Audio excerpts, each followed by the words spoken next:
तर विद्यार्थ्यांनो एका नव्या स्पेशल या सुपर क्लासमध्ये आपले रोजच्या सारखे स्वागत आहे आणि मी आपल्यासाठी 15,000 पेक्षा जास्त MPSC लेवलच्या जीके क्वेश्चन्सचे एक ईबुक बनवलेले आहे आणि इच्छुक विद्यार्थ्यांना त्या ईबुकला घेण्यासाठी त्या ईबुकचा लिंक या व्हिडिओच्या सुपर क्लासच्या डिस्क्रिप्शनमध्ये दिलेला आहे। जर डिस्क्रिप्शन आपल्याला समजत नसेल तर सध्या तुम्ही जो व्हिडिओ किंवा सुपर क्लास पाहता त्याच्या नावावर क्लिक करा, ईबुकचा लिंक दिसून जाईल मिळून जाईल। तर या सुपर क्लासला सुरुवात करूया। सर्वात पहिला प्रश्न पाहूया। प्रश्न असा आहे, महाराष्ट्रात एकही तालुका नसलेला एकमेव जिल्हा कोणता आहे? महाराष्ट्रामध्ये एकही तालुका नसलेला जिल्हा खालीलपैकी कोणता आहे? ऑप्शन क्रमांक 2 आहे मुंबई शहर हा जो जिल्हा आहे महाराष्ट्रातील एकमेव असा जिल्हा आहे ज्यामध्ये एकही तालुका अस्तित्वात नाही। पुढचा प्रश्न पाहूया। दर 5 वर्षांनी खालीलपैकी कोणती गणना केली जाते ते सांगायचं आहे। दर 5 वर्षांनी खालीलपैकी कोणती गणना केली जाते? ऑप्शन क्रमांक 3 राहील पशुगणना जे आहे दर 5 वर्षांनी केली जात असते। पुढचा प्रश्न पाहूया। चांदोली धरणाच्या जलाशयाला कोणत्या नावाने ओळखले जाते ते सांगायचं आहे। चांदोली धरणाच्या जलाशयाला खालीलपैकी कोणत्या नावाने ओळखले जाते? ऑप्शन क्रमांक 1 योग्य राहील वसंत सागर नावाने चांदोली धरणाच्या जलाशयास ओळखले जाते। पुढचा प्रश्न पाहूया। भारतातील दामोदर या नदीला कोणत्या राज्याचे दुःख अश्रू म्हटले जात असते? भारतातील दामोदर नदीला खालीलपैकी कोणत्या राज्याचे दुःख अश्रू म्हटले जाते? ऑप्शन क्रमांक 1 राहील बंगाल राज्याचे दुःख अश्रू भारतातील दामोदर नदीस संबोधले जाते। पुढचा प्रश्न पाहूया। गोदावरी नदी भारतातील कोणत्या राज्यात सर्वात जास्त लांब वाहणारी आहे ते सांगायचं आहे। गोदावरी नदी भारतातील कोणत्या राज्यात सर्वात जास्त लांब वाहणारी नदी आहे? ऑप्शन क्रमांक 4 राहील महाराष्ट्र राज्यातील गोदावरी नदी सर्वात लांब जास्त वाहणारी नदी आहे। पुढचा प्रश्न पाहूया। भारताचे प्रवेशद्वार तसेच आर्थिक राजधानी कोणत्या शहरास म्हटले जाते? भारताचे प्रवेशद्वार तसेच आर्थिक राजधानी खालीलपैकी कोणत्या शहरास म्हटले जाते? ऑप्शन क्रमांक 2 राहील मुंबई शहराला भारताचे प्रवेशद्वार तसेच आर्थिक राजधानी संबोधले जाते। पुढचा प्रश्न पाहूया। 4000 चौरस मीटर म्हणजे एकूण किती एकर जमीन असते ते सांगायचं आहे मित्रांनो। 4000 चौरस मीटर म्हणजे एकूण किती एकर जमीन असते? ऑप्शन क्रमांक 4 मित्रांनो 4000 चौरस मीटर म्हणजे 1 एकर जमीन असते। पुढचा प्रश्न पाहूया। गरमसूर डोंगर महाराष्ट्रातील कोणत्या जिल्ह्यात येतो ते सांगायचं आहे। गरमसूर डोंगर महाराष्ट्रातील कोणत्या जिल्ह्यात आहे? ऑप्शन क्रमांक 3 मित्रांनो गरमसूर नावाचा जो डोंगर आहे महाराष्ट्रातील नागपूर जिल्ह्यामध्ये स्थित झालेला आहे। पुढचा प्रश्न पाहूया। मुक्ती सदनची स्थापना खालीलपैकी कोणत्या ठिकाणी करण्यात आलेली होती? मुक्ती सदनची स्थापना खालीलपैकी कोणत्या ठिकाणी करण्यात आली होती? ऑप्शन क्रमांक मित्रांनो 4 राहील केळगाव या ठिकाणी मुक्ती सदनची स्थापना झालेली होती। पुढचा प्रश्न पाहूया। पुणा सेवा सदनची स्थापना कोणत्या महिलाद्वारा करण्यात आलेली होती ते सांगायचं आहे। पुणा सेवा सदनची स्थापना खालीलपैकी कोणामार्फत करण्यात आली होती? ऑप्शन क्रमांक मित्रांनो आपल्यासमोर 3 राहील रमाबाई रानडे यांच्यामार्फत जे आहे पुणा सेवा सदनची स्थापना करण्यात आलेली होती।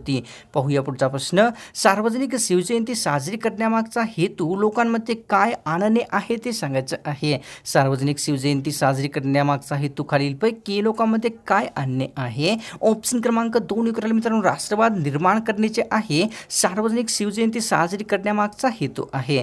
पुढचा प्रश्न पाहूया। मोतीलाल नेहरू यांचा कोणत्या पक्षाच्या स्थापनेमध्ये सहभाग होता ते सांगायचं आहे। मोतीलाल नेहरू यांचा खालीलपैकी कोणत्या पक्षाच्या स्थापनेमध्ये सहभाग होता? ऑप्शन क्रमांक 3 राहील स्वराज्य पक्षाच्या स्थापनेमध्ये मोतीलाल नेहरू यांचा सहभाग होता। पुढचा प्रश्न पाहूया। मदुराई या ठिकाणी खालीलपैकी कोणते एक प्रसिद्ध मंदिर आहे? मदुराई या ठिकाणी खालीलपैकी कोणते प्रसिद्ध मंदिर आहे? ऑप्शन क्रमांक मित्रांनो 1 योग्य राहील मदुराई या ठिकाणीचे आहे प्रसिद्ध असलेले मीनाक्षी मंदिर स्थित आहे। पुढचा प्रश्न पाहूया। चित्रकूट हा धबधबा खालीलपैकी कोणत्या नावाने ओळखला जातो ते सांगायचं आहे। चित्रकूट धबधबा खालीलपैकी कोणत्या नावाने ओळखला जातो? तर ऑप्शन क्रमांक 1 योग्य राहील मित्रांनो नायग्रा या दुसऱ्या नावाचे आहे चित्रकूट धबधबा ओळखला असतो। पुढचा प्रश्न पाहूया। महात्मा गांधी कशाच्या सत्याग्रहासाठी दांडी या ठिकाणी गेले होते ते सांगायचं आहे मित्रांनो। महात्मा गांधी खालीलपैकी कशाच्या सत्याग्रहासाठी दांडी या ठिकाणी गेले होते? ऑप्शन क्रमांक 3 राहील मिठाच्या सत्याग्रहासाठी महात्मा गांधी दांडी या ठिकाणी गेलेले होते। पुढचा प्रश्न पाहूया। मुस्लिम नेत्यांनी मुस्लिम लीगचे नामांतरण कोणत्या नावाने केलेले होते? मुस्लिम नेत्यांनी मुस्लिम लीगचे नामांतरण खालीलपैकी कोणत्या नावाने केले होते? ऑप्शन क्रमांक 3 राहील मित्रांनो इंडियन युनियन मुस्लिम लीग या दुसऱ्या नावाने जे आहे मुस्लिम नेत्यांनी मुस्लिम लीगचे नामांतरण केलेले होते. पुढचा प्रश्न पाहूया. सावंतवाडी या ठिकाणी खालीलपैकी कोणत्या नदीचा उगम झालेला आहे ते सांगायचं आहे. सावंतवाडी या प्रसिद्ध ठिकाणी खालीलपैकी कोणत्या नदीचा उगम झाला आहे. ऑप्शन क्रमांक 3 राहील घटप्रभा ही जी नदी आहे या नदीचा जो उगम आहे सावंतवाडी ठिकाणी झालेला आहे. पुढचा प्रश्न पाहूया. भीमाशंकर हे ज्योतिर्लिंग कोणत्या जिल्ह्यात येते ते सांगायचं आहे. ज्योतिर्लिंग भीमाशंकर हे खालीलपैकी कोणत्या जिल्ह्यात येते. ऑप्शन क्रमांक 1 राहील पुणे जिल्ह्यामध्ये भीमाशंकर ज्योतिर्लिंग स्थित आहे. पुढचा प्रश्न पाहूया. महाराष्ट्रामध्ये क्षेत्रफळाच्या दृष्टीने सर्वात छोटा जिल्हा खालीलपैकी कोणता आहे ते सांगायचं आहे. महाराष्ट्रातील क्षेत्रफळाच्या दृष्टीने सर्वात छोटा जिल्हा खालीलपैकी कोणता आहे. ऑप्शन क्रमांक 4 किलोमीटर मुंबई शहर हा जो जिल्हा आहे क्षेत्रफळाच्या दृष्टीने महाराष्ट्रातील सर्वात छोटा आहे. पुढचा प्रश्न पाहूया.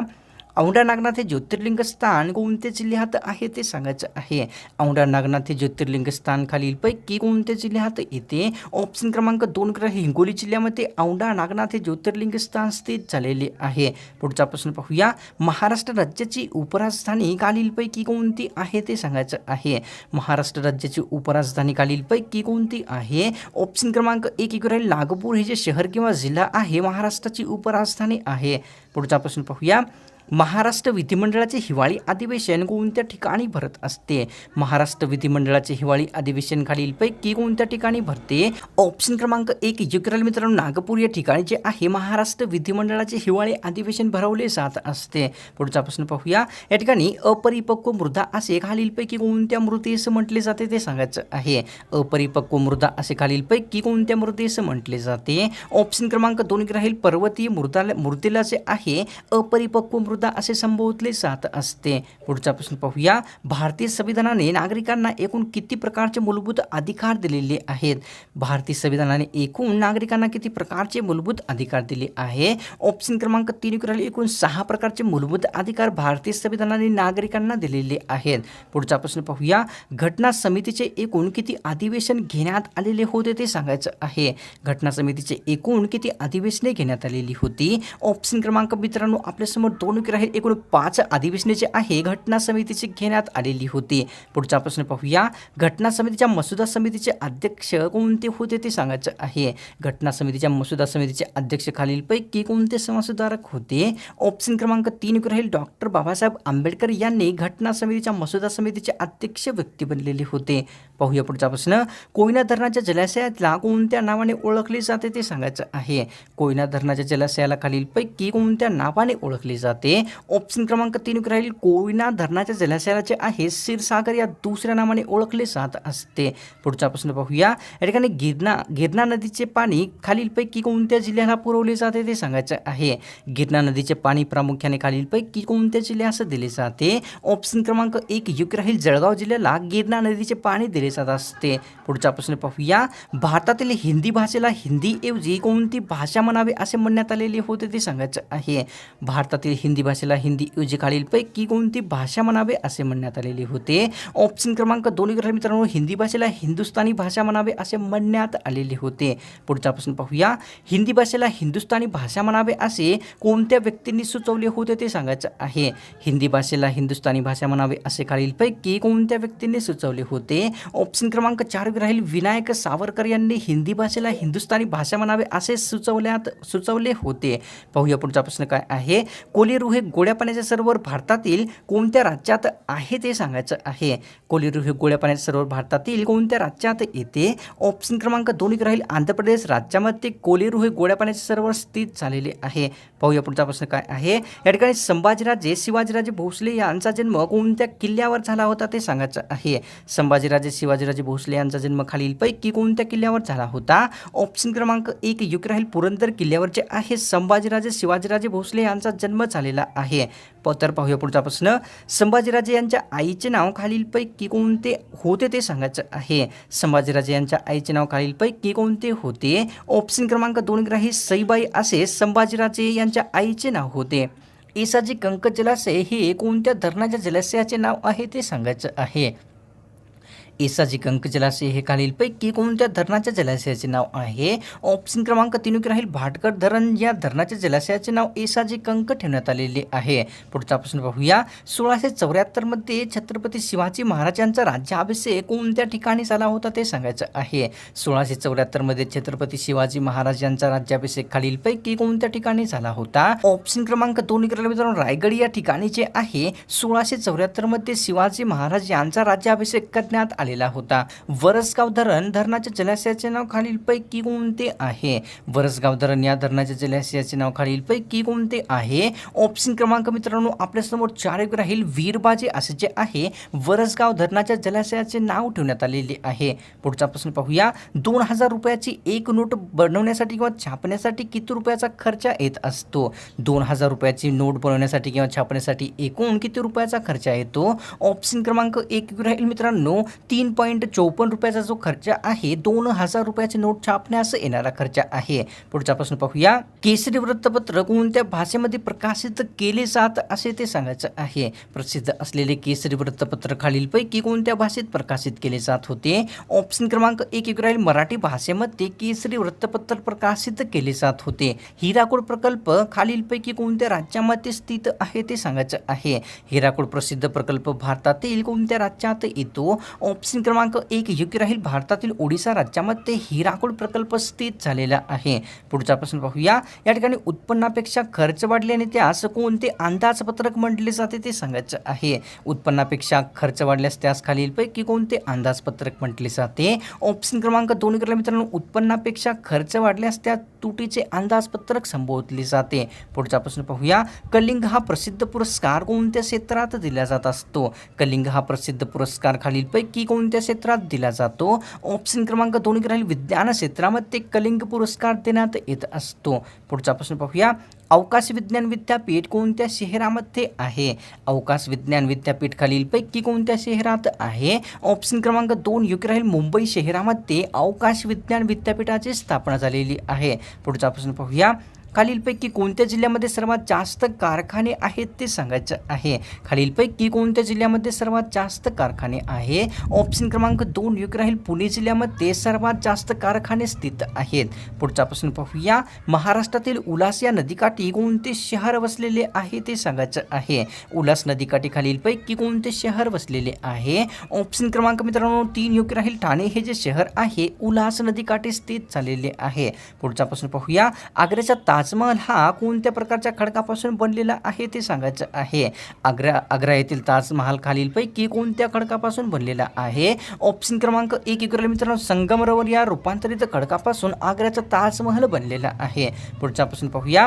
आग्र्याच्या ताजमहालासाठी भारतातील कोणत्या राज्यातून संगमरवर खडक आणला होता ते सांगायचं आहे. आग्र्याच्या ताजमहालासाठी भारतातील कोणत्या राज्यातून खडक आणला होता? ऑप्शन क्रमांक मित्रांनो 2 राहील. आग्र्याच्या ताजमहालासाठी राजस्थान राज्यामधून रूपांतरित संगमरवर खडक आणण्यात आलेला होता. पुढचा प्रश्न पाहूया. जांभूळ हे फळ खालीलपैकी कोणत्या रोगासाठी गुणकारी आहे ते सांगायचं आहे. जांभूळ हे फळ खालीलपैकी कोणत्या रोगासाठी गुणकारी आहे? ऑप्शन क्रमांक 2 राहील मधुमेह रोगासाठी जांभूळ हे फळ गुणकारी असते. पुढचा प्रश्न पाहूया. या ठिकाणी हंटर कमिशनच्या अहवालामध्ये सर्वात जास्त भर कशावर देण्यात आलेला होता ते सांगायचं आहे. हंटर आयोगाच्या अहवालामध्ये सर्वात जास्त भर खालीलपैकी कशावर देण्यात आलेला होता? ऑप्शन क्रमांक 1 राहील शिक्षणावरचे आहे. हंटर कमिशनच्या अहवालामध्ये सर्वात जास्त भर देण्यात आलेला होता. पुढचा प्रश्न पाहूया.